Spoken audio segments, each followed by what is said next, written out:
होठों की मुस्कान कहते हैं, आंखों का पानी कहते हैं, जिंदगी की दास्तानों में से चुनी हुई एक कहानी कहते हैं।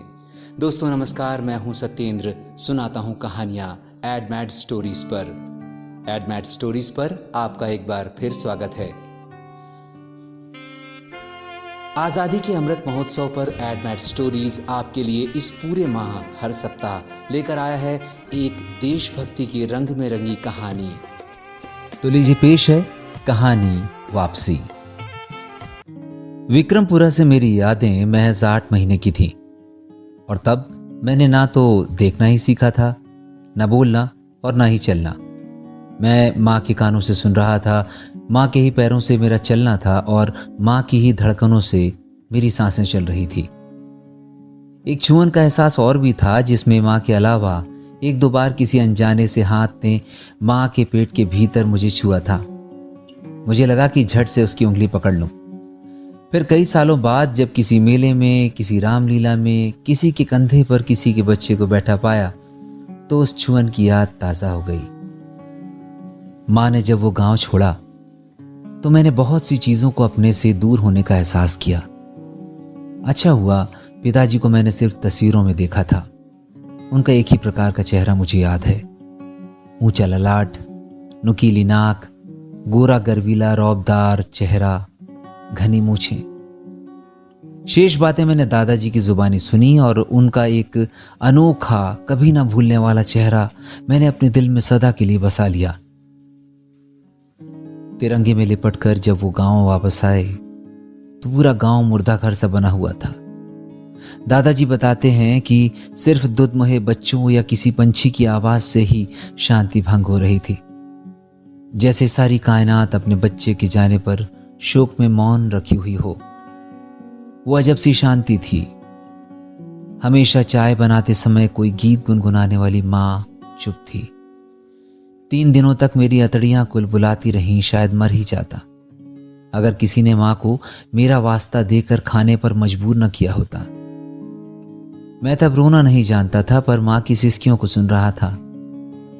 आदमी रच बस जाता है एक शय में, वो याद बन के बैठ जाता है घड़ी की टिक टिक में, पंखों की साए साए में, कुकर की सीटी में, सुबह ठाकुर जी के शंख में, अगरबत्ती की महक में, चूड़ी में, कंगन में, मंगलसूत्र में, अलमारी के एक एक कोने में, बिस्तर की एक एक सिलवट में। लोगों के लिए बड़ा आसान होता है कहना कि आगे बढ़ो।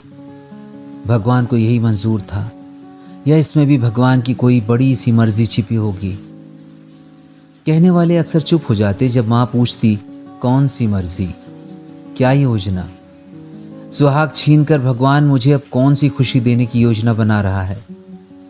मुझे जाने क्यों लगता कि माँ ज्यादा समझाने वालों से पूछना चाहती हो कि क्या तुम्हारे घर से कोई फौज में गया है? जिसके जिगर का टुकड़ा, कलाई की राखी, मांग का सिंदूर फौज में हो तो उनकी पलकें भीगी आती हैं। दुनिया का ऐसा कोई शब्द नहीं जिससे जाने वाले की कमी को पूरा किया जा सके। इंसान घर बदल सकता है, जिंदगी का सफ़र नहीं बदल सकता। माजी का चेहरा भले ही बदसूरत हो पर बार बार आंखों के सामने आ ही जाता है। हम ही लाते हैं, दरअसल वो हमसे दूर जाता ही नहीं। माँ शायद इस सब से उभर भी जाती, परंतु मैं जाने अनजाने माँ को पापा की यादों के करीब ले जा रहा था। पिताजी की अनमोल धरोहर के रूप में मैं एक ऐसी लॉटरी था जो दोनों के होते हुए ही सुखद हो सकती थी। मुझे नहीं मालूम कि मैं बाएं हाथ से ही सारे काम क्यों करने लगा। मेरे सिर पर 2 भंवरी ही क्यों निकली और मेरी मांग अपने आप बाईं ओर से क्यों निकलने लगी। मेरे मुंह से अनायास कुछ चिर परिचित शब्द निकलने लगे जो अक्सर पापा दोहराया करते थे और मुझे दादी, बुआ और पिताजी के खास दोस्त सरजू कहने लगे। इन सब बातों से अम्मा जाने क्यों फिक्रमंद नजर आती थी। पिताजी के फौज के बहादुरी के किस्से अलग अलग साथियों ने कई प्रकार से बतलाए। पिताजी की बातें सुनने के लिए अक्सर मैं रुक जाता। माँ मुझे कभी वहाँ रुकने नहीं देती। माँ ने आग, ऊंचाई, गहराई, बिजली के करंट के साथ साथ फौज से भी दूर रखने की ठान ली थी मुझे। कुछ स्मृतियाँ उम्र की सीमाओं से ऊपर होती हैं, या बार बार कहीं सुने जाने वाली बातों को हम इस तरह दोहराने लगते हैं जैसे वो हमारे द्वारा ही जी गई हों। पिताजी को वीर चक्र से सम्मानित होते समय मेरी उम्र केवल 1 साल रही होगी। उस समय मैं केवल भवन की ऊंची ऊंची दीवारों, झूमरों को भी देख सकता था, पर मेरा ध्यान चारों ओर दिखने वाली साफ सुथरी प्रेस की हुई, मेडलों से सजी हुई वर्दियों पर था। राष्ट्रपति भवन पहुंचने से पहले सेना की कमांड से गुजरते हुए भी मेरे कान उनके सावधान विश्राम बाजू शस्त्र कौशंस पर लगे हुए थे। मेरे हृदय में सेना के बैंड की सुर लहरियां उमंग भर रही थीं। माँ मुझे गोदी में लेकर पिता की शहादत का इनाम लेने पहुंची थी। वही शायद पहली दफा था जब अनचाहे अनजाने मुझे अपने पिता पर नाज हुआ होगा। उनका नाम सूरज था। दोस्तों ने बिगाड़कर सर झुक कर दिया। पुरानी चिट्ठियां जो सरहद से आई थीं, माँ ने मुझसे छिपा ही रखी। उनमें पिताजी मुझे जूनियर सूरज ही लिखकर भेजते थे। शायद कोई नया नाम न देने की वजह वो पहले से ही जान गए थे। मामा, नाना, दादा, बुआ सब ने न जाने कितने नाम सुझाए, अलग अलग नामों से पुकारा भी, लेकिन फिर भी स्कूल में दाखिले के वक्त माँ ने मेरा नाम सूरज ही रखा। खुद को जलाकर दूसरों को रोशनी देने वाला सूरज, बिना थके बिना रुके हर रोज अरबों लोगों को रास्ता दिखाने वाला सूरज, समंदर की दिशा तय करने वाला सूरज, हवाओं को प्रवाह, जीवन को उष्णता देने वाला सूरज। लोग अपने बच्चे का नाम सूरज ही क्यों रखते हैं? कभी कोई सोचे तो मालूम हो। सरहद तक बढ़ते आ रहे दुश्मनों के टैंक को अपनी हदें मालूम थीं, पर हमारी चौकियां, हमारे बंकर उनके निशाने पर थे। मरुस्थल पर दुश्मन ने माइंस लगाई थी। उन्हीं में से एक बारूदी सुरंग लेकर दुश्मन के अंतिम टैंक के नीचे जाकर लेट गया था मेरी माँ के माथे का सूरज, जो सदा के लिए मेरी माँ के दिल में उदासी का अंधेरा कर गया। मैं छिपे हुए एल्बमों की कई तस्वीरें देखता था। माँ और पिताजी हाथों के एक्स बनाकर एक दूसरे को कुल्फी के कोन्स खिला रहे हैं। माँ के उड़ते हुए दुपट्टे, हवा में लहराते हुए खुले बाल और तस्वीर में बंद एक खिलखिलाहट। मैं एक ऐसा अभागा रहा जो कभी माँ को ठहाका मार कर हंसता हुआ नहीं सुन पाया। पिताजी के जैसी ही कोई हरकत, कोई बात, कोई आदत माँ देखती तो मुझे देखती रह जाती। किसी बात पर माँ को खूब हंसी भी आती तो जाने क्यों वो बस मुस्कुरा कर रह जाती। दिन ब दिन मेरा बढ़ता हुआ शरीर, मेरी बलिष्ठ होती मांसपेशियाँ, चेहरे पर हल्की दाढ़ी और घनी मूछें, स्कूल में दौड़ खेल कूद में मेरे मेडलों से भरता हुआ घर माँ के मन को आशंकित करता रहता। बदलती दुनिया में कोई ज़रूरी नहीं कि रिक्शे वाले का बेटा रिक्शा ही खींचे या डॉक्टर का बेटा स्टेथोस्कोप ही पकड़े, पर वीर चक्र से सम्मानित बेटे को बाप की विरासत उंगली पकड़कर वर्दी की राह तक ले जा रही थी। मेरे एनसीसी आर्टिलरी ज्वाइन करते समय माँ ने कितने विलाप किए। मेरी खाकी वर्दी पर मेरे दोस्त, मेरे नाना, मेरे दादा, सभी रिश्तेदार मुझे पापा की फ़ोटोकॉपी कहते थे, पर मातृभूमि को अनायास ही अच्छा लग जाने वाला ये लड़का इस रूप में अपनी माँ को नहीं भा रहा था। मेरी चांदमारी की बातें, बेस्ट टर्नआउट के किस्से, बॉन फायर, उसे कुछ नहीं भाते।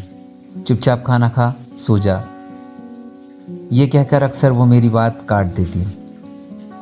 रस्सी चढ़ने, अभ्यास, समय की पाबंदी, अनुशासन, आज्ञा पालन, आदर, आत्मविश्वास, सेना के नियम मुझे गढ़ रहे थे, पर मेरी माँ मुरझा रही थी अनचाहे भय से, अनजाने खौफ से, भविष्य की आशंकाओं से। फौज के चुनाव का रास्ता बहुत कठिन है और ये दुष्कर हो जाता है जब चुनाव माँ और मातृभूमि के बीच हो। 3 दिन से एनडीए का फॉर्म माँ के हस्ताक्षर के लिए भगवान के पास रखा है। लग रहा था कि मैं यदि अड़ा रहा तो माँ चिंता से सूख कर मर जाएगी, और वो भी ये जानती थी कि अगर मुझे देश की राह से दूर रखा गया तो मैं शायद जिंदा तो रहूं, पर देश के बिना जीना जैसे नहीं होगा। मैंने अपने पिता को सिर्फ कहानियों में देखा था, माँ को हकीकत में अपनी उम्र घोलते हुए देखा। मैंने इंसास लिए हुए अपने पिता की तस्वीर देखी, लेकिन माँ को चूल्हा चौका, गैया, खेती, निंदाई, गुड़ाई, सिलाई, बाजार, हाट, मोल भाव, अपने लिए लोगों से लड़ते झगड़ते बहस करते देखा। पिता सदा जवान नजर आए तस्वीरों में, लेकिन माँ तिल तिल कर चेहरे में लकीरें जमा कर रही थी। मुझे याद है, मैं फौज के इरादे मन में ना ही लाऊं, इसके लिए माँ अक्सर दूसरों के सामने कहती, क्या कमी है इसके पास? खेती है, बाड़ी है, गाय मवेशी हैं, अपना घर द्वार है। मेरा बेटा मुझे छोड़कर कहीं नहीं जाएगा, यहीं उसकी प्यारी सी छोटी सी दुल्हनिया लाऊंगी, फिर चैन से दुनिया को छोड़ दूंगी। अड़ा तो मैं भी था, 2 दिन से भूखा, जिद में कितने तर्क दिए कि पापा उस दिन अगर टैंक के सामने नहीं आते और टैंक नहीं भेद पाते तो दुश्मन एक ओर से देश में घुस जाता। अगर हर माँ अपने बच्चे को रोक देगी तो क्या होगा? पिताजी भी तो फौज में थे, उन्हें किसी ने क्यों नहीं रोका? यहाँ तक कि आपने पिताजी के फौजी होने के बाद भी उनसे शादी की, क्यों? माँ चुप रहती, अपना काम करते हुए। तीसरे दिन आते आते मेरा संकल्प माँ की जिद के आगे टूटने लगा। मैं सोचने लगा कि अगर देश पाकर माँ को खो भी दिया तो भी मैं हारा ही कहलाऊंगा। पूरी रात करवटों में काट दी। सुबह जाकर अपने हाथों से माँ को खाना खिला दूंगा। जिस माँ ने मेरे जीवन के लिए अपना सारा जीवन लगा दिया, मैं इतना स्वार्थी कैसे हो सकता हूँ? कह दूंगा कि मुझे तुझसे प्यारा कोई नहीं है माँ, ये देश भी नहीं, ना ही ये वर्दी जो कि मेरा ख्वाब रहा है। मैं अब तक का लिखा, पढ़ा, देखा, समझा सब सपना मान लूँगा। मैं मान लूँगा कि एक वीर योद्धा का बेटा जीवन की लड़ाई में एक कदम पीछे हट गया। नींद के बाद अक्सर सुबह हल्की हो जाया करती हैं, पर दिल पर हजारों बोझ लेकर आई थी इस सुबह के आगे खूब अंधेरा था। इस ताज़ी सुबह के बाद एक बासी, उदास और बोझिल जिंदगी जीनी थी। तभी मेरी नज़र टेबल पर पड़ी। एनडीए का एप्लीकेशन फॉर्म मंदिर से चलकर मेरे कमरे की टेबल तक आ गया था। मैंने हड़बड़ी में फॉर्म उठाया और मेरी नज़र हस्ताक्षर वाले पन्ने पर पड़ी। सुंदर हस्ताक्षर के बाद मेरी माँ का नाम लिखा हुआ था, दुर्गा देवी। मैं भागकर उनके पास पहुंचा। वो रोज़ की तरह अपने काम में लगी हुई थी। उन्हें गले से लगा लिया। फिर मेरी छाती बहुत देर तक माँ के आंसुओं की गर्मी महसूस करती रही। सेना के तमगे माँ के आशीर्वाद के बाद ज़्यादा चमकते हैं। मात्र और भूमि मिलकर ही हमें पूरा बनाते हैं। माँ ने सहमति देकर एहसास करा दिया था। आज कई बरसों बाद घर में बड़ी रौनक है। सालों बाद वो घर हमें पहचानने की कोशिश कर रहा है, जिसे माँ कई बरस पहले छोड़कर आ गई थी। माँ उस घर की चीज़ों को खूब देर तक हाथ में उठाकर साफ कर रही है, जैसे पिताजी की हर याद की धूल को साफ कर देना चाहती हो। मेरी बारात निकलने को है। माँ का एकमात्र सपना मुझे दूल्हे के लिबास में देखना भी पूरा हो रहा है। हम पिताजी का आशीर्वाद लेने के लिए उनके सामने खड़े हैं। पिताजी की एक बड़ी सी तस्वीर दीवार पर कोण बनाती हुई टिकी हुई है। मेरे चेहरे ने उनका चेहरा ढक लिया है। यूं लगता है कि उनकी भी वापसी हुई है। एक और सबसे अनमोल चीज़ भी लौटी थी, जो मुझे अपने देश की सरहदों जितनी ही अजीज थी। वो है माँ की बरसों पुरानी हंसी। मुस्कुराती हुई माँ को पहली बार देख रहा हूँ तो लगता है माँ बहुत खूबसूरत है, मातृभूमि जितनी। एड मैड स्टोरीज पर अभी आप सुन रहे थे कहानी वापसी। कहानी लिखी थी विजय नारायण और सत्येंद्र रावत ने। दोस्तों, ये कहानी आपको कैसी लगी हमें कमेंट्स बॉक्स पर ज़रूर बतलाइएगा। यदि अब तक आपने हमारा चैनल सब्सक्राइब नहीं किया है तो सब्सक्राइब कीजिए, बेल आइकन दबाइए और हमसे जुड़े रहिए। इस कहानी की प्रस्तुति में सहयोग किया विजय कुमार गुप्ता कृतज्ञ ने। यदि आप कहानियाँ लिखते हैं तो हमें अपनी कहानियाँ भेजें। एड मैड स्टोरीज पर आज इतना ही। आपसे विदा लेता हूँ मैं सत्येंद्र। तब तक के लिए स्वस्थ रहिए, मस्त रहिए, व्यस्त रहिए, अपना बहुत ख्याल रखिए। जय हिंद, जय भारत।